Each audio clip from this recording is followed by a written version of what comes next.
Hey, everybody, this is People of Substance by Lemon Skies, and my guest today is Anthony Jones, a friend of mine.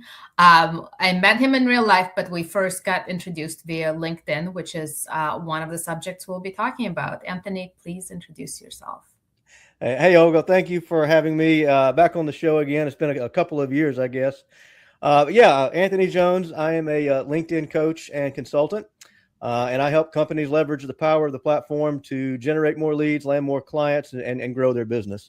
And prior to that, I spent about 20 years working in the nonprofit sector where I led a digital marketing team at Ducks Unlimited. So certainly familiar with the nonprofit world, the nonprofit space. And then again, over the last few years, how to use LinkedIn to grow your brand and business. So let's talk about LinkedIn for a second. And you keep hearing about the algorithm and what's changing and what's evolving. What is the latest in LinkedIn universe? Well, it has absolutely evolved a lot over the last year and a half in particular. And if you think about the evolution of LinkedIn going back to its earliest days, originally it was just a place to upload your resume and it was looked at as a job board, right? Mhm. Fast forward to the mid 2000 to 2000 teens, it became a platform where a handful of creators could get a lot of visibility because there was very few content producers. There was a lot of demand for content, and people started using it to build their personal brands. And kind of fast forward to today, and it is, I think, more of a platform to build relationships than anything else. And we can talk about the algorithm, we can talk about some of the changes, technical and what LinkedIn is looking for. But at the end of the day, like if you're whether you're just getting started or whether you're trying to like figure out what's next, stop looking at it as a platform to pitch, as a platform to get a job.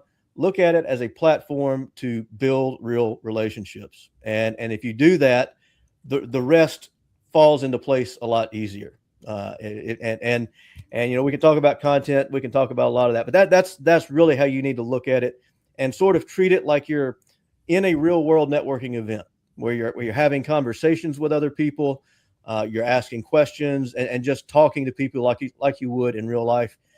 That's kind of the mindset or framework that you need to have when you log on to the platform. So it's so obvious and yet so groundbreaking, right? Like that you're interacting with real humans, because if you write something with AI and I respond using AI, we really have not built a relationship. Yeah, absolutely. And on that topic of AI, I'm one of the first people to say I love AI for so many different reasons. I use it, every day in my business for a lot of different, reasons. But that's really become one of the biggest challenges and one of the biggest turnoffs that people have about LinkedIn is there is so much AI generated slop in the news feed, and it's becoming easier and easier to identify. It's making the barrier of entry for a new content creator to come in. And so LinkedIn and the algorithm in particular, it's going through this evolution right now. In fact, there's this new version out. I think it's called like Brew 360 or something like that. And I won't pretend to be the person that understands all of it. But what I do know is there's an AI behind that new algorithm that is looking to identify content that is truly helpful, truly useful. It's looking for content that is not AI generated, and it's getting better and better at picking that up and suppressing the reach on that. And a couple of years ago, if you were posting content that was valuable, tips, tactics, that was enough. But because of AI and all the challenges that have come along with that, what the algorithm is really looking for, and like what I'm seeing the most success with for myself, for my clients, is helpful content wrapped in a human perspective, right? Mhm. And there's a difference there. Anybody can write an article with 5 tips to get XYZ. That's become sort of commoditized content. But when you can share value wrapped in your own experience or a story or something that comes from a place of lived experience, that's what people are craving, is that authentic content with value. And if you can find a way to kind of adjust your strategy so that it's coming from a place, again, of lived experience, you're going to have a lot more success. Not only, getting more visibility with the algorithm, but with actually, connecting in a very real way with your network. As you're describing AI out there trying to identify AI, it's like self-hating AI in a way. Yeah, it is. It is. It is. So I wanted to ask you, you're one of the people I've seen you produce videos where you're sitting and, sometimes there's like a peanut butter jar in front of you or, props and, you just sort of talking at the camera. But can you talk to me a little bit about what makes for a successful video? Yeah, and I am a huge fan of videos. I have been for years on LinkedIn, and the biggest reason right now, and this goes back to what we were just talking about, because there is so much AI generated garbage, video cuts through that noise immediately. Mhm. It's your face, it's your voice. It gives people a chance to see your personality, and again, that cuts through all of the AI. The challenge is it's the hardest piece of content for most people to produce, because it's awkward. Most people don't have experience with it. They don't like the way they look or they sound. Essentially, they overthink everything about video. But what I have seen is, like, if you're willing to put yourself out there, if you're willing to go out on camera, and this, you've done a fantastic job with video over the last few years. It builds your personal brand much faster in a much more authentic way. So I always encourage people to get started, to take that step, and start experimenting with video. Yeah, I think sometimes we're our own worst critics. Oh, big time. Even to this day, I still cringe at when I go back and I listen to myself or look, and yes, we absolutely are our own worst critics, but all people really care about is the message. Yeah. Right? Is that message something that's going to help me? Is it a lesson, a tactic, a tip, a mistake that I can avoid making because someone shared that with me? That's all they care about, and not all of the cosmetic side of things. That makes sense. I wanted to ask you about humor. I've seen it work, and I think it's one of those techniques that can spectacularly backfire. What are your thoughts on humor to do and not to do? Yeah. So personally, I'm a big fan of using and weaving in humor into your content when it makes sense. Not trying to force it. We use the phrase that we do business with people we know, we like, we trust. Anytime you can infuse either personal content or humorous content, sometimes both at the same time, you're building on that relatability factor. You're building on that like factor. If your strategy is to go out and post something funny every day, that's the wrong approach, obviously. But if you can find a way to weave it in, to do so in a respectful, professional way, there's plenty of opportunity to use that. Because honestly, in my opinion, LinkedIn is short on like good humor. Like there's not many people who are putting out funny content, and so I am a fan of it as long as you really use basic common sense. That's what it comes down to, and knowing your audience, knowing who your network is, and yeah, just using the common sense rule. And what's you'd think it's obvious, but what's the basic common sense rule? Don't post anything that your boss would fire you over or your mother would cringe at. Like those are two two simple tests, right? Other than that, yeah, it's just, I guess, individual comments. I don't know what that like answer is, and it really depends on like what your job is, what your role is, and what your goals are for LinkedIn. When I first started posting content years ago, like most of the stuff I was putting out there was like humor related, either a funny meme, a joke, a funny video, because I had no clue what I should really be posting. I didn't know what a personal brand was. I certainly, didn't have a business, wasn't trying to build clients, but people related to that because it just kind of stood out on the platform. Um, and again, the more you post, the more you engage, the more you start to understand, okay, this is a good idea to post. This probably isn't. So it's trial and error, but yeah, I always just go back to the common sense rule.